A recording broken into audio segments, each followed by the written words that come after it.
വചനം തിരുവചനം മാനവരക്ഷാവചനം ഹൃദയങ്ങളെ ഒരുങ്ങിയിടുക വചനത്തെ എതിരേൽക്കാൻ.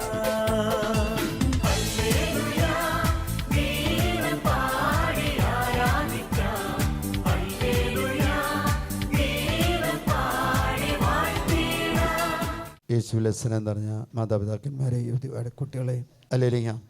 അന്ന് വരെ നടക്കാത്തത്, അന്ന് വരെ കേൾക്കാത്തത്, അന്ന് വരെ കാണാത്തത്, അന്ന് വരെ സംഭവിക്കാത്ത അത്ഭുതങ്ങളാണ് യേശുവിൻ്റെ കാലഘട്ടത്തിൽ യേശു പ്രവർത്തിച്ചു കൊണ്ടിരുന്നത്. അതുകൊണ്ടാണ് ദൈവത്തിൻ്റെ ശക്തി രോഗികളെ സുഖപ്പെടുത്തുവാൻ അവൻ്റെ കൂടെ ഉണ്ടായിരുന്നുവെന്ന് ലൂക്കാസ് സുവിശേഷകനും മാർക്കോസ് സുവിശേഷകനും മത്തായിയും പറയുന്നു. ഹല്ലേലൂയ. സമാന്തര സുവിശേഷങ്ങൾ 3 വിവരിക്കപ്പെടുന്ന ഒരു കാര്യമാണ് തളവാത രോഗിയെ ശയ്യോടുകൂടി കിടക്കയോടുകൂടി ഈശോയുടെ മുമ്പിലേക്ക് വെച്ചു. ഈശോ അവനോട് പറഞ്ഞു, നിൻ്റെ പാപങ്ങൾ ക്ഷമിക്കപ്പെട്ടിരിക്കുന്നു, നീ എഴുന്നേറ്റ് കിടക്കയും എടുത്ത് നടക്കുക എന്ന് ഈശോ പറഞ്ഞു. അവൻ കിടക്കയും എടുത്ത് എഴുന്നേറ്റ് നടക്കുന്നത് കണ്ടപ്പോൾ അവർ അത്ഭുതം. വർഷങ്ങളായിട്ട് കിടപ്പ് രോഗിയായിട്ട് കിടക്കുന്ന ഒരു വ്യക്തിയെയാണ് അവരുടെ വിശ്വാസം കണ്ട് ഈശോ പ്രവർത്തിച്ച അത്ഭുതം കണ്ട് ഇവിടെ പറയുന്ന ഇപ്രകാരമാണ്: ഗലീലയിലെ എല്ലാ ഗ്രാമങ്ങളും, യൂദയായിലെ എല്ലാ ഗ്രാമങ്ങളും, ജെറൂസലേമിലെല്ലാം, അപ്പോൾ ആ പ്രദേശത്ത് ഈശോ അത്ഭുതങ്ങളിലൂടെ അടയാളങ്ങൾ പ്രവർത്തിക്കുന്നുണ്ട്. പ്രശസ്തനായിട്ട് മാറി എല്ലാവരും ദൈവത്തെ കാണുക, കേൾക്കുക, സൗഖ്യം നേടുവാൻ വേണ്ടി ഈശോയുടെ അടുത്തിൽ വരുമായി. Hallelujah, hallelujah. നമുക്കറിയാം, ഉദ്ധാനത്തിന് ശേഷം സുവിശേഷകന്മാർ വിവരിക്കുന്നതെല്ലാം ഈശോ ചെയ്ത രോഗശാന്തികളെക്കുറിച്ചും തിന്മകളെ ബന്ധിക്കുന്നതിനെ കുറിച്ചാണ്, അന്ധകാര ശക്തികളെ നിർവീര്യമാക്കുന്നതിനെ കുറിച്ച്. Hallelujah, hallelujah.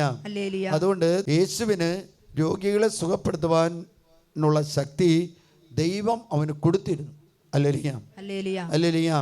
അതുകൊണ്ടാണ് നമുക്ക് സുവിശേഷം വായിക്കുമ്പോൾ നമ്മൾ മനസ്സിലാകുന്നത്, ഈശോ സുഖപ്പെടുത്തിയ രോഗികളിൽ ഏറ്റവും കൂടുതൽ രോഗികൾ ആരാണെന്ന് വെച്ചാൽ ചെറുപ്പക്കാരായിരുന്നു, കുട്ടികളായിരുന്നു. ഹല്ലേലൂയ.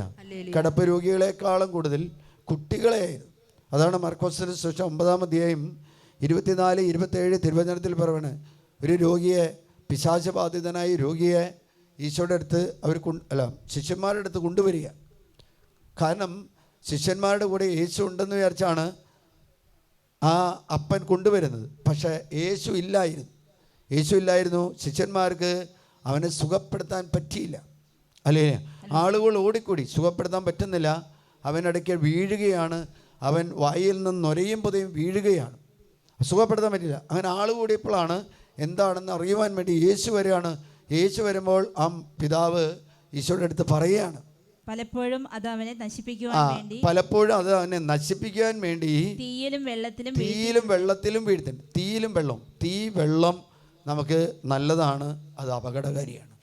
തീയിൽ വീഴുക, വെള്ളത്തിൽ വീഴുക എന്ന് പറഞ്ഞാൽ അത് ജീവൻ നഷ്ടപ്പെടാനായിട്ട് ഇടവരും. ഹല്ലേലൂയ. എന്നാൽ നമുക്ക് ദൈവത്തിൻ്റെ ശക്തി പ്രകടമായി കാണുന്ന ഒരു പുസ്തകമാണ് ദാനിയേലിൻ്റെ പുസ്തകം. ദാനിയേലിൻ്റെ പുസ്തകത്തിൽ തീയുടെ ഉള്ളിൽ കിടക്കുമ്പോൾ പ്രത്യേക കവചം തീർത്ത് 3-ന് പകരം 4 ആൾ അതിൻ്റെ ഉള്ളിൽ നിൽക്കുന്നത് നമ്മൾ കാണും. തീയിലും വെള്ളത്തിലും ഇവനെ വീഴ്ത്തുക പതിവാണ്. എന്നാൽ എന്തെങ്കിലും ചെയ്യാൻ നിനക്ക് എന്തെങ്കിലും ചെയ്യാൻ പറ്റുമോ? ഹല്ലേലൂയ.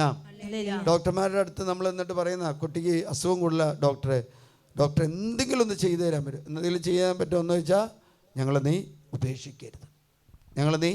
ഉപേക്ഷിക്കരുതെന്ന്. എന്തെങ്കിലും ചെയ്യാൻ പറ്റുമോ? ഈശോ പറയുന്നൊരു കാര്യമുണ്ട്, പറ്റുമോ? ഞങ്ങളുടെ മേൽ കരുണ തോന്നി ഞങ്ങളെ സഹായിക്കണമേ. യേശു പറഞ്ഞു, കഴിയുമെങ്കിലെന്നോ. വിശ്വസിക്കുന്നവന് എല്ലാ കാര്യങ്ങളും സാധിക്കും. വിശ്വസിക്കുന്ന വിശ്വാസമാണ് വലുത്. അല്ലേ? ഒരു തടിക്കഷ്ണത്തിലൂടെ കർത്താവ് ലോകത്തെ രക്ഷിച്ചു. ആരാണ്? നോഹയുടെ കാലത്ത് വെള്ളപ്പൊക്കം ഉണ്ടായപ്പോൾ തടിക്കഷ്ണത്തിലൂടെ അവൻ വിശ്വാസിയായിരുന്നു, അവൻ നീതിമാനായിരുന്നു, അതുകൊണ്ട് രക്ഷിച്ചു. ഹല്ലേലൂയ. അതുകൊണ്ട് ഈശോ പറയുന്നൊരു കാര്യം, ആ കുട്ടിയെ വീഴ്ത്തുന്നതിന് മുമ്പ് അവനെ ശാസിക്കുകയാണ് ചെയ്യുന്നത്. യേശു അശുദ്ധാത്മാവിനെ ശകാരിച്ചു. മൂകനും ബധിരനുമായ ആത്മാവേ, നിന്നോട് ഞാൻ ആജ്ഞാപിക്കുന്നു, അവനിൽ നിന്ന് പുറത്തു പോവുക. മൂകനും ബധിരനുമായ ആത്മാവേ, നിന്നോട് ഞാൻ ആജ്ഞാപിക്കുന്നു, അവനിൽ നിന്നും നീ പുറത്തു പോവുക. അപ്പോൾ ഉണ്ടാവുന്ന നോക്ക്, അപ്പോൾ അവനെ ശക്തിയായി തള്ളിയിടുകയും ഉച്ചത്തിൽ നിലവിളിക്കുകയും ചെയ്തുകൊണ്ട് അത് പുറത്തുപോയി. ബാലൻ മരിച്ചവനെ പോലെയായി, അവൻ മരിച്ചുപോയി എന്ന് എല്ലാവരും പറഞ്ഞു. പക്ഷെ ഈശോ അവനെ കൈക്ക് പിടിച്ച് ഉയർത്തി അവൻ എഴുന്നേറ്റിരുന്നു. നമുക്കറിയാം, മത്തായിയുടെ സുവിശേഷം 15-ാം അധ്യായത്തിൽ നമ്മൾ കാണുന്നുണ്ട്, അവിടെ പിശാച് ബാധിതയായ ഒരു കുട്ടിയെ സുഖപ്പെടുത്താൻ വേണ്ടി ഈശോയുടെ അടുത്ത് കൊണ്ട് ചെല്ലുന്നുണ്ട്. കാനാൻകാരിയുടെ വിശ്വാസം. അവള് പ്രകാരമാണ് 22-ാമത്തെ വാക്യത്തിലോ, കർത്താവേ ദാവീദിന്റെ പുത്രൻ എന്നെ കടിയണമേ, എൻ്റെ മകളെ പിശാച് ക്രൂരമായി ബാധിച്ചു. ക്രൂരമായി. ഈ കാലഘട്ടത്തിൽ പ്രത്യേകതയാണ്, നമ്മുടെ കുട്ടികൾ പിശാച് ബാധ്യതയ്ക്ക് അടിമപ്പെടും. പിശാച് ബാധ്യതയ്ക്ക് അല്ലെങ്കിൽ തിന്മയ്ക്ക് അടിമപ്പെടുന്നു. അന്ധകാരിച്ച് ഇതിനുള്ള ഒറ്റ പോംവഴിയുള്ളൂ, ദൈവത്തെ അന്വേഷിക്കുക, ദൈവത്തെ തേടുക, ദൈവത്തെ ധ്യാനിക്കുക. ദൈവത്തെ അന്വേഷിച്ചവരെല്ലാവരും രക്ഷപ്പെട്ടിട്ടുണ്ട്. ദൈവത്തെ തേടിയവരെല്ലാവരും രക്ഷപ്പെട്ടിട്ടുണ്ട്. തിന്മയ്ക്ക് ഒരിക്കലും അവിടെ ഇടപെടാൻ. ജ്ഞാനത്തിൻ്റെ പുസ്തകത്തിൽ 1-ാമത്തെ അധ്യായം 1-ാമത്തെ തിരുലിഖിതത്തിൽ ഇപ്രകാരമാണ് പറയുന്നത്, ഭൂപാലകരെ നീതിയെ സ്നേഹിക്കുവിൻ, കളങ്കമന്യേ കർത്താവിനെ കുറിച്ച് ധ്യാനി. കളങ്കമന്യേ, നിഷ്കളങ്ക മനസ്സോടെ, ഹൃദയ വിശുദ്ധിയോടുകൂടി, വിശ്വാസത്തോടുകൂടി നീ എന്ത് ചെയ്യണം? അവിടുത്തെ നീ അന്വേഷിക്കണം. അവിടുത്തെ അവിടുത്തെ പരീക്ഷിക്കാത്തവർ അവിടുത്തെ കണ്ടെത്തുന്നു. അവിടുത്തെ പരീക്ഷിക്കാത്തവർ എന്ന് പറഞ്ഞാൽ അവിശ്വാസികൾ, അല്ലെങ്കിൽ ദൈവത്തിനെതിരെ തിന്മ ചെയ്യാത്ത വ്യക്തികൾ അവിടുത്തെ കണ്ടെത്തുന്നു എന്ന് ജ്ഞാനത്തിൻ്റെ പുസ്തകത്തിൽ 1-ാമത്തെ അധ്യായത്തിൽ 1-ാമത്തെ തിരുലിഖിതത്തിൽ ദൈവമായ കർത്താവ്. അപ്പോൾ എന്നാ നിഷ്കളങ്കതയോടെ നമ്മുടെ കുടുംബത്തിൽ പ്രശ്നമുണ്ടെങ്കിൽ, ഒരു ബുദ്ധിമുട്ട് വന്നെങ്കിൽ, ഒരു പിശാച് ബാധ്യതയുണ്ടെങ്കിൽ, രോഗപീഠയുണ്ടെങ്കിൽ എന്താ ചെയ്യേണ്ടതെന്ന് നിഷ്കളങ്ക മനസ്സോടുകൂടി പാപങ്ങൾ ഏറ്റുപറഞ്ഞ് കർത്താവിൻ്റെ അടുത്ത് കരുണയ്ക്ക് വേണ്ടി നമ്മൾ പ്രാർത്ഥിക്കണം, അല്ലെങ്കിൽ യാചിക്കണം. കർത്താവിൻ്റെ സന്നദ്ധയിൽ യാചിക്കുകയാണെങ്കിൽ, കർത്താവിനെ വിളിച്ചപേക്ഷിക്കുകയാണെങ്കിൽ കർത്താവ് അതിൻ്റെ മേൽ വിടുതൽ നൽകും. ജ്ഞാനത്തിൻ്റെ പുസ്തകം 10-ാം അധ്യായം 4-ാമത്തെ തിരുവചനത്തിൽ പറയാണ്, അവൻ ഭൂമി പ്രളയത്തിൽ ലാണ്ടപ്പോൾ വേറൊരു തടിക്കഷ്ണത്തിൽ നീതിമാനെ നയിച്ചത് ജ്ഞാനമാണ്. ദൈവമാണ് ഒരു തടിക്കഷ്ണത്തിലൂടെ ഒരു നീതിമാനെ ഈ ലോകത്തിൽ രക്ഷിച്ചുവെങ്കിൽ, ദൈവത്തെ അന്വേഷിക്കുന്നവർക്കും ദൈവത്തെ തേടുന്നവർക്കും ദൈവത്തെ കണ്ടെത്താനായിട്ട് സാധിക്കും. അതുകൊണ്ടാണ് ജ്ഞാനത്തിൻ്റെ പുസ്തകം 3-ാം അധ്യായത്തിൽ 3 മുതലുള്ള വാക്യത്തിൽ ഇപ്രകാരം പറയുന്നുണ്ട്, അല്ലേ? അവൻ മരണം പീഡനമായും നമ്മളിൽ നിന്നുള്ള വേർപാട് നാശമായും അവർ കണക്കാക്കി, അവരാകട്ടെ ശാന്തി അനുഭവിക്കുന്നു. ശിക്ഷിക്കപ്പെട്ടവരെന്ന് മനുഷ്യദൃഷ്ടിയിൽ തോന്നിയാലും അനശ്വരമായ പ്രത്യാശ ഉള്ളവരാണിവർ. എന്താണ് അങ്ങനെ അന്വേഷിച്ചവർക്ക് ദൈവം കൊടുക്കുന്ന ഒരു കാര്യമാണ്, ദൈവം അവരെ പരിശോധിക്കുകയും യോഗ്യരെന്ന് കാണുകയും ചെയ്തു. അല്പകാല ശിക്ഷണത്തിന് ശേഷം അവർക്ക് വലിയ നന്മ കൈവരും.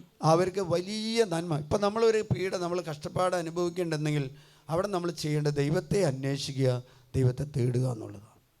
ദൈവത്തെ അന്വേഷിച്ച് ഒരു ചെറിയ സഹനങ്ങളുണ്ടാവും, ചെറിയ കഷ്ടപ്പാടുകളുണ്ടാവും, ചെറിയ ബുദ്ധിമുട്ടുണ്ടാവും. കാരണം എന്താ? നമ്മൾ വഴി തെറ്റി പോയിട്ടുണ്ട്. ദൈവത്തെ തേടുക, ദൈവത്തെ അന്വേഷിക്കുക അത്ര എളുപ്പമുള്ള മാർഗമല്ല. അത് അത്ര എളുപ്പമുള്ള. അതുകൊണ്ട് പറയണേ, ഉലയിൽ സ്വർണ്ണം എന്ന പോലെ അവിടുന്ന് അവരെ ശോധന ചെയ്ത് ദഹനബലിയായി സ്വീകരിച്ചു. അവിടുത്തെ സന്ദർശനത്തിൽ അപ്പൊ ദൈവത്തെ തേടുന്നവർക്ക് ദൈവം നൽകുന്ന കാര്യമാണ്, ദൈവം അവരെ സന്ദർശിക്കും. അവർക്ക് ദൈവത്തെ വെളിപ്പെടുത്തി കൊടുക്കും. അവർ പ്രശോഭിക്കും. വൈക്കോലിൽ തീപ്പൊരി എന്ന പോലെ അവർ കത്തിപ്പടരും. വൈക്കോലിലെ തീപ്പൊരി എങ്ങനെയാണ്? വൈക്കോലിൽ ഒരു തീപ്പൊരി വീണ മതി, നിമിഷം നേരം കൊണ്ട് അത് കത്തിച്ചാമ്പലാവും. വൈക്കോലില് ചെറിയൊരു പൊരി, വലിയ തീയൊന്നും വേണോ? വേണ്ട. ചെറിയൊരു പൊരി വീണാൽ അത് കത്തിച്ചാമ്പലാകുന്നത് പോലെ നമ്മുടെ പ്രശ്നത്തിന് മേൽ ദൈവം ഇടപെടുമ്പോൾ ആ വൈക്കോല് കത്തിത്തീരുന്നത് പോലെ നമ്മുടെ കുടുംബ പ്രശ്നങ്ങളുടെ മേൽ ദൈവം ഇടപെടുമെന്നും ആ പ്രശ്നം തീർക്കുമെന്നുമാണ് പറഞ്ഞത്. അവിടുത്തെ സന്ദർശനത്തിൽ അവർ പ്രശോഭിക്കും. വൈക്കോല് തീപ്പൊരി എന്ന പോലെ അവർ കത്തിപ്പടരും.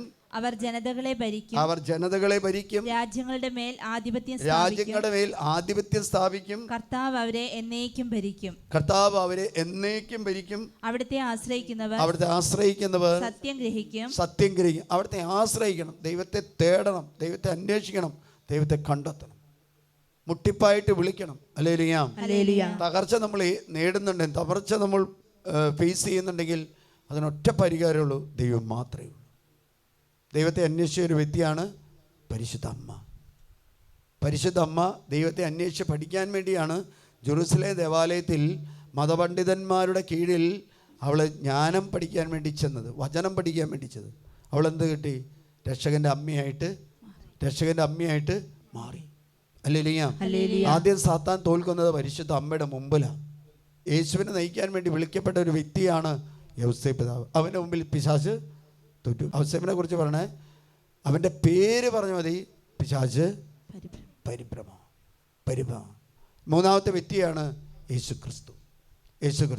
ഞാനിവിടെ ഓർക്കാണ്, ഒരു പയ്യനെ ഇവിടെ കൊണ്ടുവന്നു. ആ പയ്യൻ്റെ സ്വഭാവം ഇതാണ്, എല്ലാ ദിവസവും അവന് 800 രൂപ അല്ലെങ്കിൽ 400 രൂപ കൊടുക്കണം. 800 രൂപ അല്ലെങ്കിൽ 400 രൂപ. അത് കൊടുക്കാനുള്ള സാമ്പത്തിക ശേഷി ആ കുടുംബത്തിനില്ല. അവരൊരു അപ്പനൊരു ജോലി ചെയ്ത് ആ ജോലി കൊണ്ടാണ് കഴിയുന്നത്. ഞാൻ ഇവനോട് ചോദിച്ചു, ഈ 400 രൂപ 800 രൂപ എന്തിനാണെന്ന് ചോദിച്ചു. അവൻ പറഞ്ഞു, ഈ 400 രൂപ കിട്ടിക്കഴിഞ്ഞാൽ അതൊരു 1/2 ബോൾ കിട്ടും. ഞാൻ ചോദിച്ചു, ബോളോ? അപ്പോൾ 800 രൂപ കിട്ടി കഴിഞ്ഞാൽ ഒരു വലിയ ബോൾ കിട്ടും. ബോളെന്ന് പറഞ്ഞാൽ എന്താണെന്ന് അറിയാമോ? കുഴിമന്തി സാധനം. ഒരു ബോളിന് 800 രൂപയാണ്. അത് 4 ആൾക്ക് കഴിക്കാൻ അങ്ങോട്ട് പറ്റും, 2 ആൾക്ക് 4 ആൾക്കാണ്. അരയാണെങ്കിൽ അത് 400 രൂപയാണ്. എല്ലാ ദിവസവും ഇവന് വേണം, ഇത് കൊടുത്തിരിക്കണം, ഇവനിത് കഴിച്ചേരിക്കും. ഇങ്ങനെ കൊടുത്ത് അവർക്ക് ഈ സാമ്പത്തികമായിട്ട് അവർ എന്ന് പറഞ്ഞാൽ സമ്പത്ത് വരുന്നതിനനുസരിച്ച് ചിലവ് നോക്കുമ്പോൾ നഷ്ടങ്ങൾ സംഭവിക്കാം. അതുകൊണ്ട് ആ കൊച്ചിനെ ഇവിടെ കൊണ്ടുവന്നു. ഞാൻ അവന് വേണ്ടി പ്രാർത്ഥിച്ചു. അപ്പോൾ ആദ്യമൊന്നും ഇവർക്ക് ഈ മേഖലയിൽ നിന്നാണ് വരുന്നതെന്നറിയില്ല, ഭക്ഷണത്തിൽ നിന്നാണ് ഈ കൊച്ച്. ഭക്ഷണം നമുക്ക് അമിതമായാൽ പാപമാണോ? അമിതമായ ഭക്ഷണപദാർത്ഥവും അമിതമായ സമ്പത്തിനോടുള്ള ആർത്തിയും അമിതമായ വസ്ത്രത്തോടുള്ള ആർത്തിയും അമിതമായിട്ടുള്ള വാഹനം ഏത് വസ്തുവിനോടുള്ള ആർത്തിയാണെങ്കിലും അത് പാപമാണ്, ദൈവത്തിൻ്റെ സന്നിധിയിൽ എത്തില്ല. ഞാൻ ഇവന് വേണ്ടി പ്രാർത്ഥിച്ചു. ഇവൻ പറഞ്ഞു, അച്ഛാ ഇത് മാത്രം അച്ഛൻ ബന്ധിക്കരുത്, ബാക്കിയെല്ലാം ഭക്ഷണപദാർത്ഥത്തിൽ കയറി കൈവയ്ക്കരുത്. അപ്പോൾ അവർ പറഞ്ഞു, അച്ഛാ ബന്ധിക്കണം, കാരണം ഞങ്ങൾക്കിത് കൊടുക്കാൻ കഴിവില്ല, ഞങ്ങളുടെ കയ്യിൽ പൈസ ഇല്ല ഇതിന്. 800 രൂപ വെച്ച് നോക്കിക്കഴിഞ്ഞാൽ 10 ദിവസമാകുമ്പോൾ 8000 രൂപ അല്ലേ? 30 ദിവസമാകുമ്പോൾ 24,000 രൂപയായി. അപ്പോൾ ഈ ഇങ്ങനെയുള്ള ഈ പരസ്യങ്ങളൊക്കെ കാണുമ്പോൾ ഈ പിള്ളേർക്ക് ഇത് ആർത്തിയാണ്. അപ്പോൾ ഇവനിങ്ങനെ ഇവിടെ ഒന്ന് ഒരു തവണ പ്രാർത്ഥിച്ചു പോയി. അത് കഴിഞ്ഞപ്പോൾ ഇവൻ്റെ അപ്പനോട് പറഞ്ഞു. അപ്പം പറഞ്ഞു, വലിയ കുഴപ്പമൊന്നുമില്ല, ഭക്ഷണമല്ലേ, അത് വലിയ ബുദ്ധിമുട്ടില്ല. കാരണന്മാർ ആണുങ്ങളെ ഈ അപ്പന്മാരെപ്പോഴും പിള്ളേർക്ക് വലിയ സപ്പോർട്ട്. അമ്മ പറഞ്ഞു, ഇത് പറ്റില്ല അച്ഛാ, ഇത് അച്ഛൻ എങ്ങനെയെങ്കിലും. കഴിഞ്ഞ് ഒരു തവണ അപ്പൻ സ്കൂളിൽ പെട്ടെന്ന് ചെല്ലുമ്പോൾ കാണാണ് 60 ആൾ കൂടി ഇവനെ ഇടിച്ചുകൊണ്ടിരിക്കുക, 60 ആൾ കൂടി ഇവനെ തല്ലിക്കൊണ്ടിരിക്കുക. അപ്പം അപ്പന് വേദന വന്നു. അപ്പോൾ പിറ്റേ ദിവസം അവനെയും വിളിച്ചിട്ട് ഇവിടെ വന്നു. നമ്മൾ നന്നായിട്ട് ബന്ധിച്ചു. അപ്പോൾ അവൻ പറയുന്നത് എങ്ങനെയാണ്, അച്ഛൻ എന്നെ ബന്ധിക്കുമ്പോൾ എനിക്കറിയാം എനിക്ക് വിശുദ്ധിയിൽ ജീവിക്കാൻ പറ്റുന്നില്ല അച്ഛൻ, വിശുദ്ധിയിൽ ജീവിക്കാൻ പറ്റുന്നില്ല. ഏതൊരു വസ്തുവിനോട് ഏതൊരു പദാർത്ഥത്തോട് അമിതമായിട്ട് നമുക്ക് താല്പര്യം വരുന്നുണ്ടോ അത് നമ്മുടെ ദൈവമാണ്, അത് നമ്മുടെ ദൈവമാണ്. ഹല്ലേലൂയ. ഞാൻ അവൻ ഇങ്ങനെ പറയുന്ന കാര്യം അവൻ്റെ പെങ്ങളെ ബാക്കിൽ നിന്ന് കേട്ടുകൊണ്ട് ഞാൻ പറയും, പെങ്ങൾ പറയലുണ്ടോ? പക്ഷെ അവൻ പറയും, എനിക്ക് നിയന്ത്രിക്കാൻ പറ്റുന്നില്ല അച്ഛാ, എന്നെ തന്നെ എൻ്റെ കണ്ണുകളെ നിയന്ത്രിക്കാൻ, എൻ്റെ ശരീരത്തെ നിയന്ത്രിക്കാൻ പറ്റില്ല, എൻ്റെ വിശുദ്ധി നഷ്ടപ്പെട്ടുകൊണ്ടിരിക്കുക. ഞാൻ അവനൊറ്റ കാര്യം പറഞ്ഞു, ഈ ഭക്ഷണപദാർത്ഥം ഉപേക്ഷിച്ചാൽ നിൻ്റെ വിശുദ്ധി കർത്താവ് തിരിച്ചു തരും. അവൻ പറയും, എനിക്ക് ആത്മഹത്യ ചെയ്യണമെന്ന് വന്നാ. ഞാൻ പല പ്രാവശ്യം ആത്മഹത്യ ചെയ്യാൻ നോക്കി. കാരണം എന്താ, ഇവൻ ചോദിക്കുക കാശ് കിട്ടില്ല, കാരണം എങ്ങനെയെങ്കിലും ഉണ്ടാക്കി കൊടുത്തിരിക്കും അവർ, അല്ലെങ്കിൽ എന്താ ഇവൻ എന്തെങ്കിലും അതിക്രമം വീട്ടിൽ ചെയ്തിരിക്കും. അതിന് ചെയ്യാനൊന്നുമില്ല, ഒരു സ്കെൽട്ടനായിട്ട് പയ്യനാ. ഹല്ലേലൂയ. ഞാൻ അവന് വേണ്ടി പ്രാർത്ഥിച്ചു. അവൻ 1, 2, 3, 4 തവണ കഴിഞ്ഞപ്പോൾ ഉള്ള കാര്യം, അവൻ ആ മേഖലയിൽ കർത്താവ് വിടുതൽ കൊടുത്തു. അവൻ്റെ അപ്പനും അമ്മയും വലിയ സന്തോഷമായി. അവൻ പരീക്ഷയ്ക്ക് പോയി, പരീക്ഷ എഴുതി, പരീക്ഷയിൽ അവൻ വിജയിച്ചു. അല്ലെങ്കിൽ നല്ല മാർക്ക് അവൻ സ്കോർ ചെയ്തു. അവനങ്ങനെ ഭക്ഷപദാർത്ഥത്തോടുള്ള ആർത്തി അങ്ങ് മാറി. ഇപ്പം അവൻ പറയാ, എനിക്കത് വേണ്ട ഫാദർ, എനിക്കത് വേണ്ട. അല്ലെങ്കിൽ വിശുദ്ധ നഷ്ടപ്പെട്ടെന്നൊരു കാര്യമാണ് എന്ന് പറഞ്ഞാൽ ഈ ഭക്ഷപദാർത്ഥത്തോടുള്ള ആർത്തി, വസ്ത്രത്തോടുള്ള ആർത്തി, അല്ലെങ്കിൽ മറ്റു വസ്തുക്കളോടുള്ള ആർത്തി, അത് നമ്മുടെ വിശുദ്ധി അല്ലെങ്കിൽ അതുകൊണ്ട് ദൈവത്തെ ഈ കാലഘട്ടം പെസകാണെന്ന് ആമോസിൻ്റെ പുസ്തകത്തിൽ 5-ാം അധ്യായം 13-ാമത്തെ തിരുവചനത്തിൽ പറയാം. അല്ലെങ്കിൽ ആമോസിൻ്റെ പുസ്തകം 5-ാം അധ്യായം, അതിൽ 5-ാം അധ്യായത്തിൽ 4-ാമത്തെ വാക്യത്തിൽ പറയണേ, നിങ്ങൾ എന്നെ അന്വേഷിക്കുക, നിങ്ങൾ ജീവിക്കും. വീണ്ടും തുടർന്ന് വരുന്ന വചനത്തിൽ നിങ്ങൾ എന്നെ അന്വേഷിക്കുക, നിങ്ങൾ ജീവിക്കും. എന്നിട്ട് പറയുന്ന ഒരു കാര്യം, ബേഥേലിൽ അന്വേഷിക്കേണ്ട, ഗിൽഗാലിൽ പ്രവേശിക്കുകയോ ബർശബയിലേക്ക് കടക്കുകയോ അരുത്. കാരണം ഗിൽഗാൽ നാടുകടത്തപ്പെടും, ബേഥേൽ ശൂന്യമാകും. ഗിൽഗാൽ എന്നൊക്കെ പറഞ്ഞ് വണ്ടിയുടെ ബോർഡ് പറഞ്ഞത്, ഗിൽഗാലിൽ പ്രവേശിക്കരുത്, ബർശബയിൽ പ്രവേശിക്കരുത്. കാരണം അത് ബേഥേലിൽ കയറരുത്, നാട് കടത്തപ്പെടും. ന്യായത്തെ കീഴ്മേൽ മറിക്കുകയും എന്നാൽ കർത്താവിനെ അന്വേഷിക്കുക, നിങ്ങൾ ജീവിക്കും. നിങ്ങൾ കർത്താവിനെ അന്വേഷിക്കുക, നിങ്ങളുടെ കുടുംബം രക്ഷപ്രാപിക്കും. നിങ്ങൾ കർത്താവിനെ തേടുക, ദേശം രക്ഷപ്രാപിക്കും. നിങ്ങൾ കർത്താവിനെ കേടുക, നിന്റെ ഇടവക രക്ഷപ്രാപിക്കും. അല്ലേലിയ. അതുകൊണ്ടാണ് പറയുന്നത്, അടുത്ത് പറയാം, ജോസഫിന്റെ കുടുംബത്തെ പോലെ അഗ്നി പോലെ ജോസഫിന്റെ ഭവനത്തെ നേരെ പുറപ്പെട്ട് അതിനെ വിഴുങ്ങിക്കളയും. അതായത് നമുക്ക് ഏതെങ്കിലും ആസക്തിക്ക് നമുക്ക് അടിമയായാൽ ആ ആസക്തി നമ്മുടെ കുടുംബത്തെ വിഴുങ്ങിക്കളയും, ഇല്ലാതാക്കും. അതുകൊണ്ട് ദൈവത്തെ അന്വേഷിക്കുക. അതിൽ 13-ാമത്തെ വാക്യത്തിൽ ഇപ്രകാരം പറയാണ്, നിങ്ങളുടെ അതിക്രമങ്ങൾ എത്രയെന്നും നിങ്ങളുടെ പാപങ്ങൾ എത്ര ഗൗരവമേറിയതെന്നും എനിക്കറിയാം. നിങ്ങൾ നീതിമാന്മാരെ പീഡിപ്പിക്കുകയും കോഴ വാങ്ങുകയും നിരാലംബർക്ക് നീതി നിഷേധിക്കുകയും ചെയ്യുന്നു. ഇക്കാലത്ത് വിവേകി മൗനം പാലിച്ചാൽ കാലം ദുഷിച്ചത്. വിവേകി ആരാ? വിശ്വാസി. പ്രത്യേകിച്ച് ഒരു പുരോഹിതൻ ഈ കാലഘട്ടത്തിൽ മൗനം പാലിച്ചാൽ ഉണ്ടാകുന്നത് ജനം തകരും.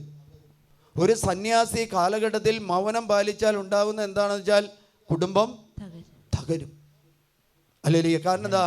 കർത്താവ് തൻ്റെ അപ്പസ്തോലന്മാരോട് പറയുന്ന ഒരു കാര്യമാണ്, നിങ്ങൾ പോയി ഞാൻ നിങ്ങളെ പഠിപ്പിച്ചവയെല്ലാം നിങ്ങൾ പഠിപ്പിക്കും. അല്ലെങ്കിൽ ഞാൻ നിങ്ങളോട് കൽപ്പിച്ചവയെല്ലാം അനുസരിക്കാൻ നിങ്ങൾ പഠിപ്പിക്കുവിൻ. അപ്പോൾ പഠിപ്പിക്കാനുള്ള വിവേകിയെ കർത്താവ് തിരഞ്ഞെടുത്തിരുന്ന പുരോഹിതൻ, കർത്താവ് തൻ്റെ പൗരോഹിത്യം കൊടുത്തിരിക്കുക, പ്രവാചക ദൗത്യം കൊടുത്തിരിക്കുക. നീ പ്രവചിക്കണം, നീ സംസാരിക്കണം. അല്ലെങ്കിൽ ഇവിടെ വിവേകി മൗനം ആലപിച്ചാൽ അത് കുടുംബങ്ങളുടെ തകർച്ചയായിരിക്കും, ദേശത്തിൻ്റെ തകർച്ചയായിരിക്കും. ഇക്കാലത്ത് വിവേകി മൗനം പാലിക്കുന്നു, കാലം ദുഷിച്ചതാണ്, തിന്മയല്ല നന്മയാണ് അന്വേഷിക്കേണ്ടത്. നിങ്ങൾ നന്മ എന്ന് പറയുന്നത് പ്രകാശത്തെയാണ് അന്വേഷിക്കേണ്ടത്, യേശുവിനെയാണ് അന്വേഷിക്കേണ്ടത്, ദൈവത്തെയാണ് അന്വേഷിക്കേണ്ടത്. അല്ലേലിയ, കർത്താവിനെയാണ് അന്വേഷിക്കേണ്ടത്, ദൈവമായ കർത്താവിനെയാണ് അന്വേഷിച്ചത്. നിങ്ങൾ ജീവിക്കും. അല്ലേലിയ. നമ്മൾ നാളെ നോക്കുന്നുണ്ട് അല്ലേ, അങ്ങനെയുള്ള ആചാരങ്ങൾ നോക്കുന്നില്ലേ. കലണ്ടർ എല്ലാം ഇപ്പം നാളെ ഉണ്ടെങ്കിലാണ് കലണ്ടർ വാങ്ങുള്ളൂ. പത്രം എല്ലാം കലണ്ടർ ഉണ്ടെങ്കിൽ പത്രത്തിൽ നാളുണ്ടെങ്കിൽ പത്രം വാങ്ങുള്ളൂ. അല്ലെങ്കിൽ മാസികകൾ. ഒരു കാലഘട്ടത്തിൽ ഇതൊന്നും ഇല്ലായിരുന്നു. ഇതിൽ 8-ാമത്തെ തിരുവചനം പറയാണ്, കാർത്തികയെയും മരിയത്തെയും സൃഷ്ടിച്ചതും പൂരീരത്തിനെ പ്രഭാതമായി മാറ്റിയതും പകലിനെ രാത്രിയാക്കുകയും സമുദ്രജലത്തെ വിളിച്ചു വരുത്തി ഭൂതലമാകെ വർഷിക്കുകയും ചെയ്യുന്ന അവിടുത്തെ നാമം കർത്താവ് എന്നാണ്. അപ്പൊ ഈ മകിരത്തെയും ഈ കാർത്തിക എന്ന് പറഞ്ഞ ഒരു നാളാണ്, അത് മുരുകനാണ്. അല്ലേ? ഇതാണ് പറയുന്ന ജോബിന്റെ പുസ്തകം 9:9 പറഞ്ഞു വെക്കുകയാണ്, സപ്തർഷി മണ്ഡലം, മകീരം, കാർത്തിക എന്നിവയെയും തെക്കേ നക്ഷത്ര മണ്ഡലത്തെയും അവിടുന്ന് സൃഷ്ടിച്ചു. ദുർജ്ഞേയമായ മഹാകൃത്യങ്ങളും എണ്ണമറ്റ അത്ഭുതങ്ങളും അവിടുന്ന് പ്രവർത്തിക്കുന്നു. അപ്പോൾ ഈ ലോകത്തിലുള്ള സകല സൃഷ്ടികളുടെയും സൃഷ്ടാവ് ദൈവമായ കർത്താവാണെന്ന് പറയാം.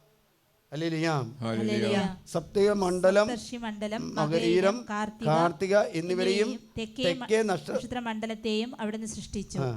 അജ്ഞാതമായ മഹാകൃത്യങ്ങളും എണ്ണമറ്റ അത്ഭുതങ്ങളും അവിടുന്ന് പ്രവർത്തിക്കുന്നു. അല്ലേലിയ. അതുകൊണ്ട് തൊട്ടടുത്ത വചനം പറയുന്ന ഇപ്രകാരമാണ്. 24-ാമത്തെ തിരുവചനത്തിൽ ദൈവമായ കർത്താവ് പറയാണ്, എന്ത് ചെയ്യണമെന്ന് വെച്ചാൽ, നീതി ജലം പോലെ ഒഴുകണം, സത്യം വറ്റാത്ത നീർച്ചാല് പോലെയും. ഇസ്രായേൽ ജനമേ, മരുഭൂമിയിൽ വെച്ച് 40 വർഷം നിങ്ങൾ എനിക്ക് ബലികളും കാഴ്ചകളും അർപ്പിച്ചുവോ? ഹല്ലേലൂയാം, ഹല്ലേലൂയാം. അതുകൊണ്ട് തന്നെ നീതി ഒഴുകണം. ഇന്ന് വരെ നമ്മൾ നീതി ചെയ്യാത്ത മനുഷ്യനാണെങ്കിൽ ദൈവമായ കർത്താവ് നീതിയുടെ മനുഷ്യനാണ്. നീതി പ്രവർത്തിക്കണം. ഹല്ലേലൂയ. നീതി നമ്മുടെ ജീവിതത്തിൽ ഉണ്ടാകണം. അടുത്തെന്താ? സത്യം ഒരിക്കലും വറ്റാത്ത നീർച്ചാല് പോലെ. ഹല്ലേലൂയാം, ഹല്ലേലൂയ. എന്നിട്ട് പിന്നെ ഇസ്രായേൽ ജനം മരുഭൂമിയിൽ കഴിഞ്ഞ 40 വർഷം നിങ്ങൾക്ക് ബലികളും കാഴ്ചകളും അർപ്പിച്ചോ? നിങ്ങൾ ഉണ്ടാക്കിയ നിങ്ങളുടെ രാജദേവനായ സക്കുത്തിസിനെയും നക്ഷത്രദേവനായ കൈവാനെയും ചുമന്നു കൊണ്ടുപോകുവിൻ. ദമാസ്കസിന് അപ്പുറത്തേക്ക് നിങ്ങളെ ഞാൻ പ്രവാസികളെ. അത് ഒന്നാം പ്രമാണം ലംഘിച്ചാൽ നമ്മൾ ദൈവം പ്രവാസികളായിട്ടായിരിക്കും. ദൈവത്തിൻ്റെ സംരക്ഷണം, ദൈവത്തിൻ്റെ പരിപാലന നമ്മുടെ കൂടെ ഉണ്ടാവില്ല. ഹല്ലേലൂയാം. അതുകൊണ്ട് 18-ാമത്തെ വാക്യത്തിൽ പറഞ്ഞ കർത്താവിന്റെ ദിനത്തിനായി കാത്തിരിക്കുന്നവരെ നിങ്ങൾക്ക് ദുരിതം. എന്തിനാണ് നിങ്ങൾക്ക് കർത്താവിന്റെ ദിനം? എന്തിനാണ് നിങ്ങൾക്ക് കർത്താവിന്റെ ദിനം? അത് അന്ധകാരമാണ്, പ്രകാശമല്ല. സിംഹത്തിന്റെ വായിൽ നിന്ന് രക്ഷപ്പെട്ടിട്ട് കരടിയുമായിട്ട് കണ്ടുമുട്ടുന്നത് പോലെയോ വീട്ടിലെത്തി ചുമരിൽ കൈ ചേർത്ത് ചാരി നിൽക്കുമ്പോൾ സർപ്പദർശനം ഏൽക്കുന്നത് പോലെയോ ആയിരിക്കും അത്. സുഭാഷിതങ്ങൾ പുസ്തകത്തിൽ 8:17 ദൈവമായ കർത്താവ് ഇപ്രകാരം സുഭാഷിതങ്ങളുടെ പുസ്തകത്തിൽ 8:17 പ്രകാരം പറഞ്ഞു വെക്കുകയാണ്. എന്നെ സ്നേഹിക്കുന്നവരെ ഞാനും സ്നേഹിക്കും. ജാഗരൂകതയോടെ അന്വേഷിക്കുന്നവർ എന്നെ കണ്ടെത്തും. ഹല്ലേലൂയ. എന്നെ സ്നേഹിക്കുന്നവരെ ഞാനും സ്നേഹിക്കുന്നു. അപ്പൊ ദൈവത്തെ സ്നേഹിക്കുക, ദൈവത്തെ അന്വേഷിക്കുക. ഹല്ലേലൂയ. എന്നിട്ട് വീണ്ടും പറയാണ്, ജാഗരൂകതയോടെ അന്വേഷിക്കുന്നവൻ എന്നെ കണ്ടെത്തുന്നു. സമ്പത്തും ബഹുമാനവും നിലനിൽക്കുന്ന ധനവും ഐശ്വര്യവും എന്റെ അടുക്കലുണ്ട്. എന്നിൽ നിന്നുള്ള ഫലം സ്വർണത്തേക്കാൾ തങ്കത്തേക്കാൾ പോലും ശ്രേഷ്ഠമെത്രേ. ഹല്ലേലൂയ. അതുകൊണ്ട് ദൈവത്തെ സ്നേഹിക്കുക എന്നുള്ള, ദൈവത്തെ നമ്മൾ സ്നേഹിക്കുക, ദൈവത്തെ നമ്മൾ അന്വേഷിക്കുക. പ്രഭാഷകന്റെ പുസ്തകത്തിൽ 39:7 ഇപ്രകാരം ദൈവമായ കർത്താവ് പറയുന്നുണ്ട്. കർത്താവിനെ അന്വേഷിക്കാൻ അവൻ അതിരാവിലെ താല്പര്യപൂർവ്വം എഴുന്നേൽക്കുന്നു. അവൻ അത്യുന്നതന്റെ മുമ്പിൽ പ്രാർത്ഥനകൾ അർപ്പിക്കുന്നു. അവൻ പാപമോചനത്തിനായി യാചിക്കുന്നു. ഹല്ലേലൂയ. 2 കാര്യങ്ങളാണ് നമ്മൾ പ്രാർത്ഥിക്കുന്നത്. ഒന്ന്, നമ്മുടെ പ്രാർത്ഥന കേൾക്കാൻ.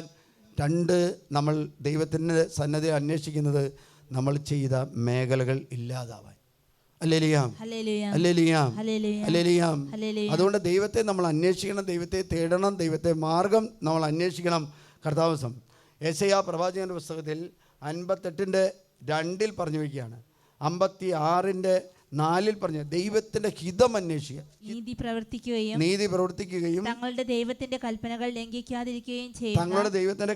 ലംഘിക്കാതിരിക്കുകയും ചെയ്താൽ ഒരു ജനത എന്നോണം അവർ ദിവസേന എന്നെ അന്വേഷിക്കുകയും എന്റെ മാർഗം തേടുന്നതിൽ സന്തോഷിക്കുകയും ചെയ്യും. ഹല്ലേലൂയ. ദൈവത്തിന്, അതായത് നമ്മൾ ഏകസത്യ ദൈവത്തെ ആണ് ആരാധിക്കുന്നത്. ക്രൈസ്തവർ യേശു ക്രിസ്തുവിലൂടെ ഏക സത്യ ദൈവത്തെയാണ് അന്വേഷിക്കുന്നത്. അത് വിശുദ്ധന്മാരുടെ കൂട്ടായ്മയിലാണ് ദൈവത്തെ അന്വേഷിക്കുക. അതുകൊണ്ട് സഭയെ നശിപ്പിക്കാൻ പ്രവർത്തിക്കുന്നത് ദൈവമില്ലാതിരിക്കാൻ വേണ്ടിയാണ്. ഏക സത്യ ദൈവത്തിൽ വിശ്വസിക്കുക. പണത്തിന് വേണ്ടി ആഗ്രഹം ഉണ്ടാകരുത്. ദൈവമാണ് നമ്മുടെ ജീവിതത്തിൽ സ്വത്ത്, ദൈവമാണ് നമ്മുടെ ആരോഗ്യം, ദൈവമാണ് നമ്മുടെ ആയുസ്. ദൈവം രോഗങ്ങളെ സുഖപ്പെടുത്തുന്നവനാണ്. നിങ്ങളുടെ കുടുംബത്തിൽ ജീവിത പങ്കാളിയും നിങ്ങൾ തമ്മിൽ ഭിന്നതയുണ്ടെങ്കിൽ, നിങ്ങളുടെ മക്കളും നിങ്ങളുമായിട്ട് ഭിന്നതയുണ്ടെങ്കിൽ, വിശ്വാസത്തെ അകന്നു പോയിട്ടുണ്ടെങ്കിൽ, വിശുദ്ധിയിൽ നിന്ന് അകന്നു പോയിട്ടുണ്ടെങ്കിൽ, ദൈവത്തെ അന്വേഷിക്കുന്നതിൽ നിന്നും ദൈവത്തെ തേടുന്നതിനും മാറി നമ്മൾ സഞ്ചരിച്ചിട്ടുണ്ട്, വഴിവിട്ട് പോയിട്ടുണ്ട്.